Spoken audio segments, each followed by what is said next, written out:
আসসালামু আলাইকুম প্রিয় দর্শক, আপনারা জানেন যে দুদিন আগে বিএনপির মহাসচিব মির্জা ফখরুল ইসলাম আলমগীর ব্রিটেন থেকে ফিরেছেন এবং সেখান থেকে ফেরার পর যখন উনি এয়ারপোর্টে নামলেন তখন সাংবাদিকরা ওনাকে একটা বিষয়ে অনেক প্রশ্ন করেছেন, কিন্তু একটা প্রশ্নের ব্যাপারে ওনার উত্তরটা যেটা দিয়েছেন উনি, সেটা নিয়ে আসলে আমি আজকে আলোচনা করব। সেই বিষয়টা কি? সেই বিষয়টা হলো বিএনপির ভারপ্রাপ্ত চেয়ারম্যান তারেক রহমান সাহেব দেশে ফিরবেন কবে। এই প্রশ্নটা সাংবাদিকরা মির্জা ফখরুল ইসলাম আলমগীরকে বলেছেন এবং এটা কিন্তু আমারও জানার প্রশ্ন। আমিও এই প্রশ্নটার উত্তর আসলে জানতে চাই যে জনাব তারেক রহমান সাহেব উনি বিএনপির ভারপ্রাপ্ত চেয়ারম্যান। বিএনপি এই মুহূর্তে আমার বিবেচনায় বাংলাদেশে সবচেয়ে বড় রাজনৈতিক দলগুলোর মধ্যে একটি। সেই দলের ভারপ্রাপ্ত চেয়ারম্যান কবে দেশে ফিরবেন, এই প্রশ্নটা আমার মনে খুব জরুরি এবং এটার উত্তর আমি জানতেই চাই। আমার দেশের অনেক লোকই আছে যারা নাকি যে দলটাকে পছন্দ করবেন সেই দলের প্রধান দেশে থাকবেন না কেন, দেশে এমন কি প্রতিকূল পরিস্থিতি ওনার জন্য তৈরি হয়েছে যে উনি আসতে পারেন না। এই প্রশ্নটা আরেকটু আমি এলাবোরেট করি। সেটা হলো যে আওয়ামী লীগ আমলেও কিন্তু আওয়ামী লীগের যারা সরকারে ছিলেন, সরকার প্রধান ছিলেন, দলের যারা শীর্ষ পর্যায়ের নেতা ছিলেন, তারা মাঝে মাঝে নানা রকম ব্যঙ্গ বিদ্রুপ করে করতেন যে তারেক রহমান সাহেব রাজনীতি করছে, তার দেশে আসেন না। তখন আমিও মনে করতাম, আমিও মাঝে মাঝে বলতাম যে দেশে আসেন না, আসা তো উচিত। হ্যাঁ, ওনার বিরুদ্ধে মামলা আছে, সরকারি হামলা আছে, সরকার নানাভাবে নির্যাতন করতে পারে, করতেই পারে। আপনি তো রাজনীতি করতে নেমেছেন, আপনি সেই সমস্ত নির্যাতন সহ্য করার মতো সাহস আপনার থাকবে না কেন? আপনার দলের লোকেরা তো এদেশে সেই সমস্ত নির্যাতনের মুখোমুখি হচ্ছে। আপনার দলে একজনের বিরুদ্ধে 100, 150, 350, 400 পর্যন্ত মামলা হচ্ছে। তারা তো দেশ ছেড়ে, তারা তো নিজের বাড়ি ঘর ছেড়ে পালিয়ে বেড়াচ্ছে। অনেকে তো আওয়ামী লীগ আমলে জঙ্গলে পর্যন্ত রাত কাটাতেন, ঘরে থাকতে পারতেন না। তো আপনার দলের লোকেরা যখন এ ধরনের কষ্ট করছে, সেই কষ্ট আপনি তখনই ফিল করতে পারবেন যখন আপনি নিজেও এই ধরনের কষ্ট করবেন। আপনি তো করেন না, তাহলে আপনি আসবেন না কেন?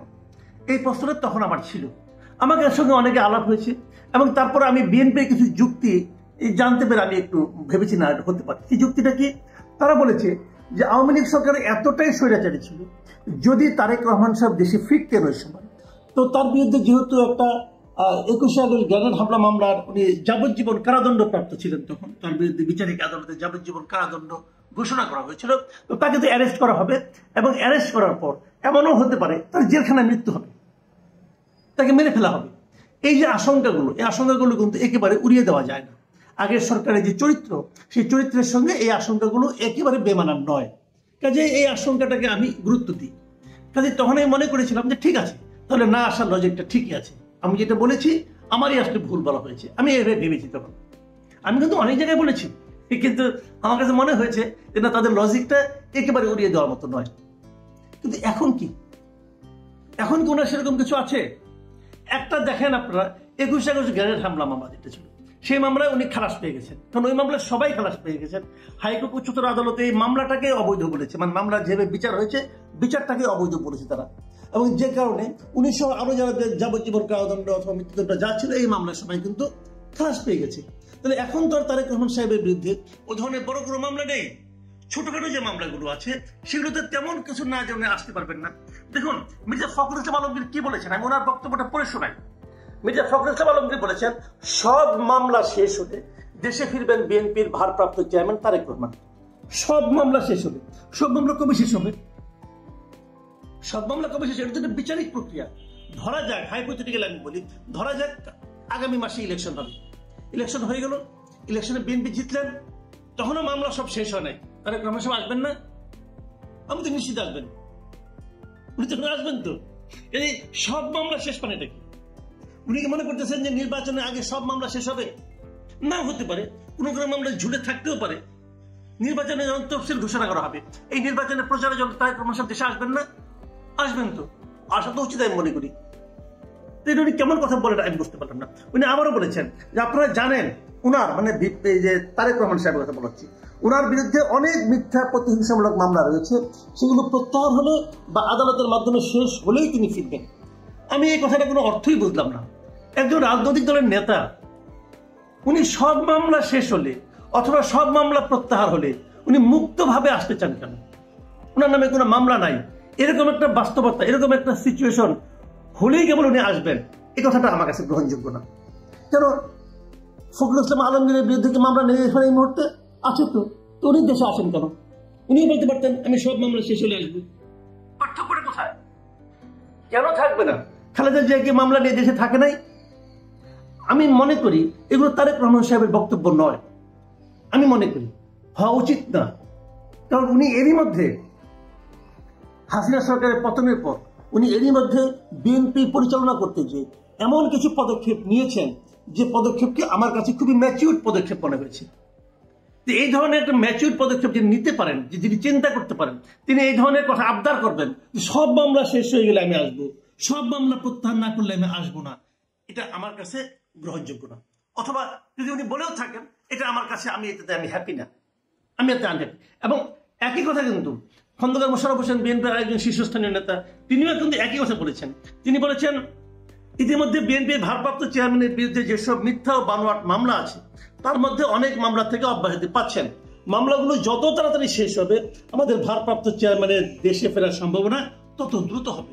না, আমার কাছে এই লজিকটা ভালো মনে হলো না। এটা আসলে ওনাদের কাছে বেসিক্যালি কোনো উত্তর নাই, তো কাজে একটা কিছু বলে ওনারা সান্ত্বনা পাওয়ার চেষ্টা করছেন। আমি মনে করি এটা ঠিক না।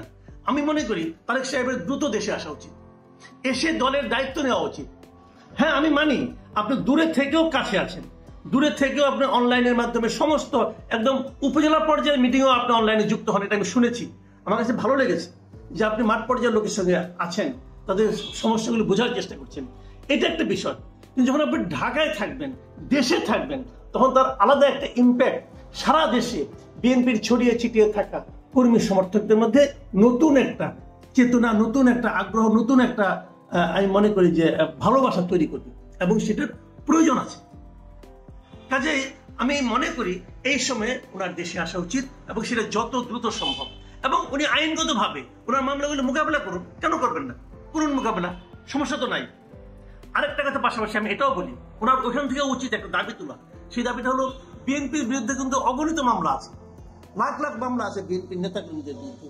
এই সরকার আসার পর সেই মামলাগুলো কি উত্তর হয় নাই? কেন হয় নাই? হওয়া উচিত ছিল। আমরা কি বুঝি না যে কোনটা রাজনৈতিক মামলা আর কোনটা জেনুইন মামলা? যে মামলাগুলো রাজনৈতিক, এই 100, 150, 200 করে যে মামলা একজনের আসামি করা হয়েছে, আমি মনে করি যেমন 111-এর পর আওয়ামী লীগ কিন্তু তাদের দলের বিরুদ্ধে, নেতাকর্মীর বিরুদ্ধে যে মামলাগুলি ছিল সেগুলো উদ্র করে নিয়েছিল। আমি মনে করি এই সরকারের উচিত ছিল যে বিএনপি নেতাকর্মীদের বিরুদ্ধে এবং জামাত, বিএনপি যত রাজনৈতিক দল আছে যারা নাকি আওয়ামী বিরোধী রাজনীতি করতে দেশে, তাদের বিরুদ্ধে যত ধরনের পলিটিক্যাল মামলা আছে সেগুলিকে তুলে নেওয়া। এবং আমি আরো আশ্চর্য হয়েছি এই দলগুলি কেন নিজেরাও এই দাবিটা উঠায় না। তাদের আমি মনে করি উচিত ছিল এই দাবিটা উঠানো যে আমাদের এই মামলাগুলো তুলে নেওয়া হোক। আমি মনে করি যে বাংলাদেশে রাজনীতি করার জন্য একটা মুক্ত স্বাধীন পরিবেশ দরকার। সেই পরিবেশটা ক্রিয়েট করা তত্ত্বাবধায়ক অন্তর্বর্তীকালীন সরকার যে নামেই অভিহিত করি না কেন, এটা এদেরও দায়িত্ব। আপনারা এই রাজনৈতিক হয়রানিমূলক মামলাগুলো তুলে নেন, এগুলো হাত থেকে রাজনৈতিক নেতাকর্মীকে রক্ষা করেন আপনারা। পাশাপাশি যারা আছেন তাদেরকে দিকে তাকিয়ে আমি বিএনপি ভারপ্রাপ্ত চেয়ারপারসন যিনি আছেন, চেয়ারম্যান যিনি আছেন তারেক রহমান, তাকে অনুরোধ করব আপনি দেশে দ্রুত চলে আসুন। কারণ আপনাকে এই দেশের এখন প্রয়োজন আছে। প্রিয় দর্শক, এখন এই পর্যন্ত। আল্লাহ হাফিজ।